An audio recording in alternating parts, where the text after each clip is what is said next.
Okay, so we're back, and I just want to do a little continuation of where we started the other day. We had some pictures going.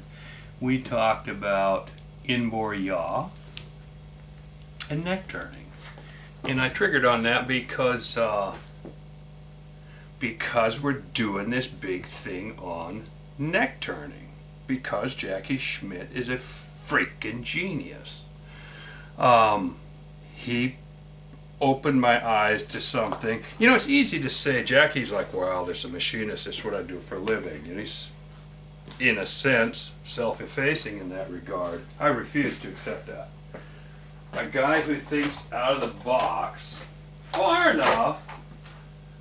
See, I haven't neck turned in a lathe before because I couldn't figure out a way to do it. We've talked about mechanisms. We're going to talk about mechanism again. One of the mechanisms about turning a lathe is I didn't know how to get onto the mandrel and turn and get back off the mandrel. And Jackie decided that, well, clearance is clearance.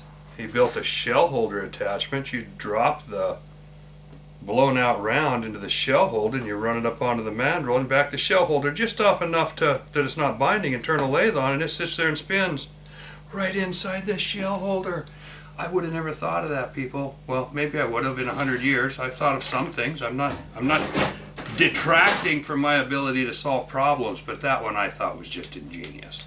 So I've tried it to the point. Last time we left, I had talked about the fact that we got this to blow out. We're not really going to go there yet. I'm not ready to go blow these out yet. We're still here. It's the next day. But I just wanted to expand a little bit on the mechanism thing I talked about, because I was talking about how there are no real mysteries in this world, and there is no magic, and that there's always a mechanism for why things do things the way they do.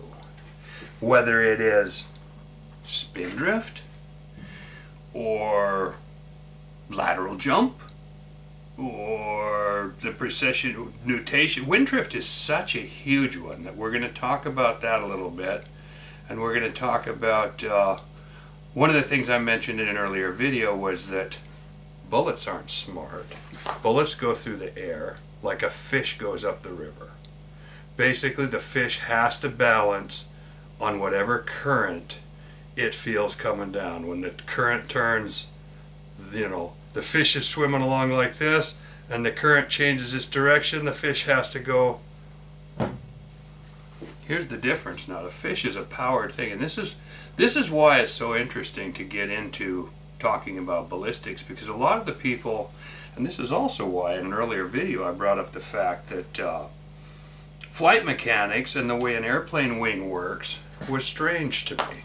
Like, how come I push this airplane forward and it has lift without any attack angle? It lifts. And I found out about air being a, oh man, I'm not going to get into any science, but if we're going to stick with the fish analogy, let's just say that a fish swims in an incompressible liquid, whereas a bullet swims at such a higher speed that it's almost like a fish in the water through a gas which is compressible. And because a gas is compressible, it's also expandable. And that change in state produces changes that we can use.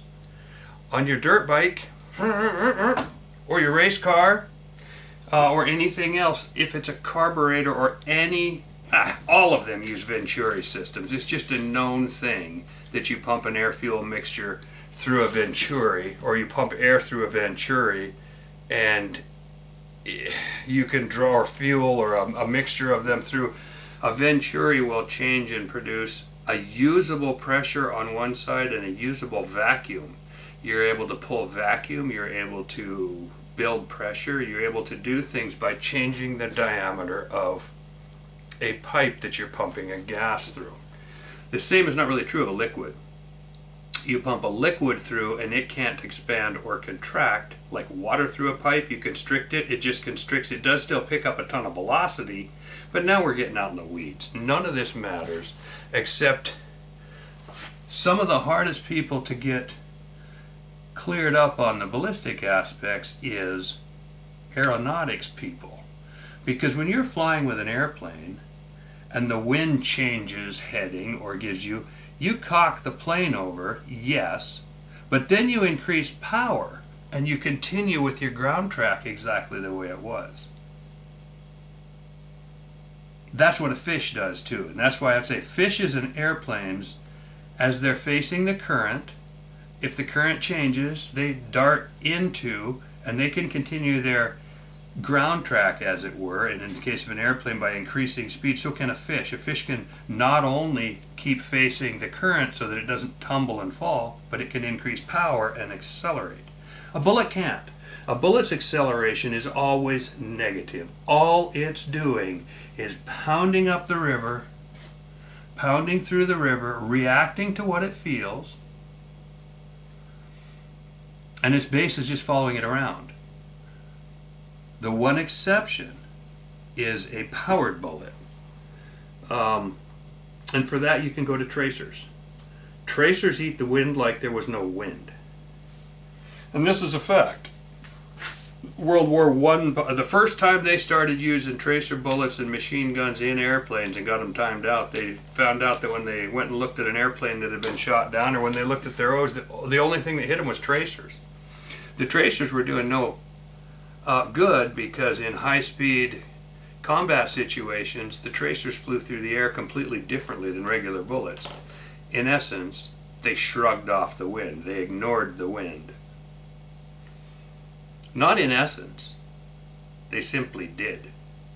So this is why I'm going to touch again on mechanisms. I'm not going to load a bunch of information. I'm not going to do this 2-hour video trying to impart what I've learned about ballistics and make it meaningful, because number one, I'm not a ballistician. But number two, that's not my modus at all. My modus is to give you tidbits of things to think about. I was 14 years old when I first started shooting. We lived on a big enough acreage that I could shoot out the barn for about 700 yards of fields in a safe direction before we hit deer hunting country. So I had whatever few guns, mainly 22s. I'd shoot a 22 and the wind would blow it way off target. So I'd go get a big gun. I had some friends with big guns. I'd say, hey, let's go out and shoot across the field 200, 300, 400 yards and find out how much the wind blows the bullet over.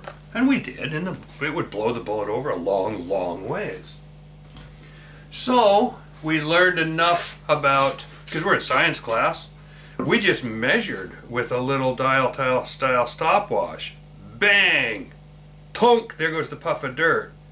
Talk! Here comes the sound back. You do the math. Wow, that thing was in the air for 3/4 of a second. That thing was in the air for a half a second. Take a 30-30 and you could bloop and lob it into this swamp and watch the water fly. You could get that bullet to fly for a second. So, I'm going a second. What would happen if I... So if that thing, and it sure looked like they were blowing way over. I mean, we would have a gun that we'd set up right and it was accurate, and we'd shoot in the morning, and then as the wind came up, the same exact shot would hit way over here, 3-4 feet away. So the wind's blowing the bullet over 3 or 4 feet. No mystery at this point, nothing. But as a curious guy, I'm thinking, you know, I've dropped rocks off a lot of things, and balls, and played, and whatever. I wonder if I assume that if I go up on the barn roof and drop a ball for 30, 40, let's see, 32 feet per second is the way my math teacher describes it. Acceleration due to gravity. The barn roof is 52 feet in the air. I can get up where 47 is easy. I can lean out the haymow and get 30-some feet. So I can get a second to fall off the barn. And I can get up to almost a second. I can get more fall off the barn roof than I can get shooting out the back door with the equipment that I've got. So I should be able to see that. For some reason, I expect. So, go on the barn, run some numbers, ran some plumb bobs up. Just hung a string. Hung a string for 4 days. Morning, night, different wind, made marks on the wall. Figured that I had pretty well nailed down exactly where straight up and down was. Squared off in the wall, made a mark on the ground, climb up top. Wind is howling. Not only is it howling, but it's bouncing across the face of the barn. So I'm going, man, there's 20 miles worth of wind here. Donk. Wait a minute. I drop a bullet, it falls for well over a second. I cannot get the thing to go. Now, I didn't know about ballistics at that time, didn't know about ballistics text, didn't know. I was never the kind of person that said, oh, I have to go explore this because there's nobody. No, I assume that we live in this beautiful world. Everything this pen has to have been designed to build the plastics that I call plastics. Whatever this substance is here, the ink, whatever that substance is, the ball tip, the spring assembly. Everywhere that I look is the results of specialists. So I got curious. I went to the library. I'm like, what? Who's the specialist that would know? How come when I drop a bullet for a second, I could drop a bullet for almost 2 seconds, and it still only moved over this far? Well, now that I'm old, I actually have a collectible edition of Mann's book where he built this huge triangular swinging plumb bobs, pendulums, circles. He asked the same question. He built an indoor range out of linen or flax or something, out of tent material, because he couldn't afford to build a building. So out in the woods he suspended this arc through the trees so that he could shoot in an enclosed environment. He built things and he dropped bullets, and he found the same thing. This isn't working. The wind is not. The only conclusion can be that it's not time in the air and wind blowing. Because if it was, I could drop a bullet and let the wind blow, and it would blow over 30, 40, 50 inches. So there's something going on here, something counterintuitive. Now, since then, since Mann, other people have gotten involved, and now not only have they figured out all of the physics involved, they've put mathematical quotients to all of the physics. They've quantified everything, and not only that, they've set up testing equipment and verified things like jump and yaw, and the attitude of the bullet as it's going through the air, where it's pointed, how closely that matches the reality. And in the meantime, there are a few questions that are still worthy of explanation, because these are things that you'll actually happen to run across. People will talk about, I've got to take this, so I'm going to have to come back.